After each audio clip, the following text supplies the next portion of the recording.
Chers amis, Shabbat Shalom. Nous allons ce Shabbat lire la Sidra Bechukotai, qui est la dernière Sidra du livre de Vaïkra. Donc on va clore le livre de Vaïkra. Cette Sidra Bechukotai est connue, célèbre par les bénédictions, les brachot et surtout les klalot, les malédictions qui s'y trouvent. Donc une Sidra assez effrayante, au point de vue de ces malédictions qui sont énumérées. Mais je voudrais avec vous réfléchir sur le début de cette sidra, le titre même de cette sidra, Im bechukotai telechu, si vous allez dans mes préceptes. Alors, chukotai, chok, c'est une loi qui n'a pas d'explication de logique humaine, comme par exemple la loi du Chatnez, l'interdiction du mélange de lin et de la laine, mais c'est bien sûr, ça ne veut pas dire que ces lois-là n'ont aucune explication, elles ont une explication, mais elles échappent à l'entendement humain, c'est ce qu'on appelle le chok. Mais là, je voudrais réfléchir avec vous sur le commentaire même de Rashi sur ce début de paracha. Je reprends Im bechukotai telechu, si vous allez dans mes lois, vous allez dans mes préceptes.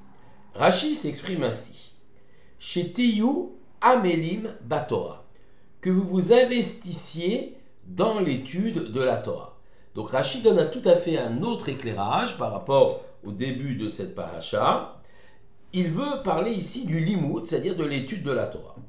Certes, cette étude, l'étude de la Torah, est une des 613 mitzvot, mais elle a quelque chose de très particulier. En effet, elle pèse à elle seule autant que toutes les autres mitzvot de la Torah réunies. De plus, elle est donc très très importante, mais elle est aussi ce qu'on appelle véritablement un projet de vie pour chacun d'entre nous, pour chaque juif. Et son étude s'impose dès lors quotidiennement. Je voudrais réfléchir avec vous sur la force de l'étude de la Torah. C'est vrai que, et nous approchons de Shavuot, les enfants d'Israël ont dit au pied du mont Sinaï, Naaseh venishma, lorsque Dieu leur a proposé le texte de la Torah. Nous ferons et nous comprendrons. Il semble d'ailleurs que cette formule montre que d'abord il faut accomplir, et ensuite seulement nous entendrons, nous comprendrons, c'est-à-dire que l'on va étudier cette Torah. Donc ça semble un peu contradictoire avec le début de cette paracha, Im bechukotai telechu, et le Rashi qui dit donc Tehu amelim batorah, soyez, approfondissez, investissez-vous dans l'étude de la Torah. En fait, il n'en est rien, car le fameux adage Naaseh venishma, rapporté par la Torah, veut dire que pour Naaseh, nous ferons et nous comprendrons, c'est-à-dire d'abord, effectivement, nous accomplissons, même si nous n'avons pas compris au départ, parce que simplement nous faisons confiance à Dieu, nous sommes des serviteurs de l'Éternel, mais la deuxième raison, c'est que pour bien comprendre les choses, il faut les vivre, il faut les accomplir. On ne peut pas comprendre le Shabbat si on n'a jamais vécu un Shabbat. Donc cette notion de Naaseh venishma n'est pas contradictoire avec ce que dit Rashi sur le début de cette paracha, Tehu amelim batorah. Mais je voudrais revenir effectivement sur ce premier Rashi et vous rapporter ici un commentaire du Rabbi Menachem Mendel Schneerson de Lubavitch dans son ouvrage Biurim, les Pérouches Rashi, explication sur ce qu'a dit Rashi. Le Rabbi Lubavitch insiste sur le terme chukot, chukotai, mes lois, chukot, pour désigner la Torah. Ce mot de chukot nous renvoie à deux idées fondamentales. Un chok, comme je l'ai dit, est une loi qui n'a pas de raison logique et qui échappe à la compréhension humaine. Sa source et son explication dépassent l'homme qui n'a peut-être pas atteint encore les moyens intellectuels pour la comprendre. Et pourtant, notre devoir est de vivre ce commandement même si la raison nous échappe. Cette raison existe, Dieu la connaît, l'homme peut-être un jour y accédera, mais ce n'est pas le cas en ce moment. C'est ce qu'on appelle le principe du chok. Le chok, donc, on ne le comprend pas, mais rien ne nous interdit d'essayer d'en pénétrer le sens par une étude approfondie.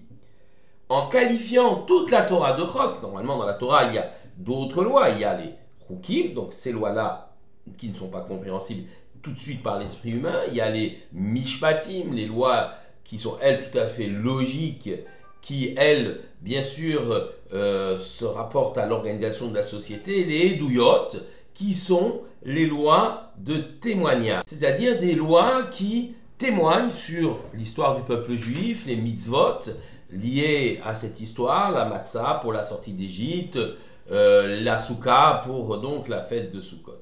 Donc effectivement, il y a ici une idée extrêmement intéressante, donc de chok. La Torah, dans sa totalité, est qualifiée de chok. Et c'est intéressant. Donc en qualifiant cette Torah de chok, on la considère d'emblée comme infinie. Et tous les sens qu'on va y trouver ne seront que des approches du sens véritable qui lui appartient à Dieu. Cette étude donc doit être empreinte de modestie, car tout enseignant que l'on prendra n'est qu'une parcelle, un élément de la réalité même du sens de la Torah tel que Dieu l'a conçu. Le texte de la Torah est donc infini, car il émane de l'intelligence divine. Son sens véritable nous échappe, mais un investissement dans son étude nous permet de progresser et d'approcher telle ou telle facette de la sagesse divine. Il faut donc considérer l'étude de la Torah comme si on vivait un chok, une loi inintelligible à l'esprit humain. Malgré les obstacles, il faudra creuser le sujet, quel qu'il soit, l'approfondir, fournir un effort intellectuel important, afin d'en faire jaillir un sens. Et j'ajouterai d'ailleurs que faire jaillir un sens, c'est vrai à chaque époque, à chaque génération. C'est le concept même du chidouche, l'innovation dans l'explication de la Torah, lié au fait qu'on approfondit les choses. Et comme la Torah est infinie, bien sûr, plus on va l'étudier, plus on va révéler une infinité de sens, en sachant qu'encore une fois, puisque c'est un chok, qu'on approchera peut-être, mais qu'on n'atteindra jamais le sens que l'Éternel a voulu. Mais cela est extrêmement stimulant, car cela montre que quelque part, il y a toujours à tirer, à apprendre, à réfléchir, à comprendre dans le texte de la Torah. Enfin, deuxième explication, le mot chukotai, mes lois, fait allusion au terme chakika, qui veut dire graver. Graver comme l'ont été les 10 commandements sur les tables de pierre. Graver des mots sur la pierre, c'est infiniment plus fort que de les écrire sur une feuille. Le support et les lettres font corps et sont inséparables lorsqu'on grave les lettres sur la pierre. Il n'en est pas de même lorsque vous écrivez sur une feuille de papier. L'encre peut être effacée, la feuille de papier peut être gommée, donc le texte ne fait pas corps avec le support. Pour la pierre et la gravure, le texte fait corps avec le support.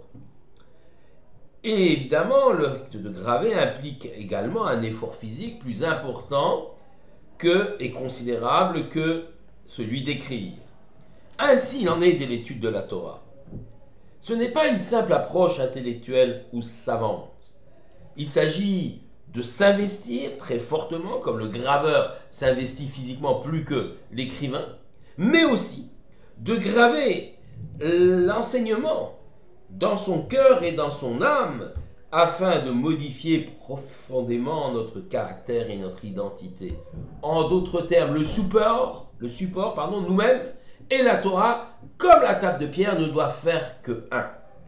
Ainsi, l'homme doit considérer le texte de la Torah comme sa source de vie. Il peut s'en inspirer, il pourra l'utiliser pour se construire d'abord lui-même, puis bâtir sa famille, transmettre, la notion de transmission est essentielle, pour construire autour de lui sa communauté, et surtout pour assurer la pérennité du peuple d'Israël. En effet, c'est en intégrant ce texte d'une sagesse infinie, d'une source divine, que l'homme va donner cette pérennité au peuple juif. L'infinité de la Torah est un élément essentiel pour assurer la pérennité du peuple d'Israël. Shabbat Shalom à tous.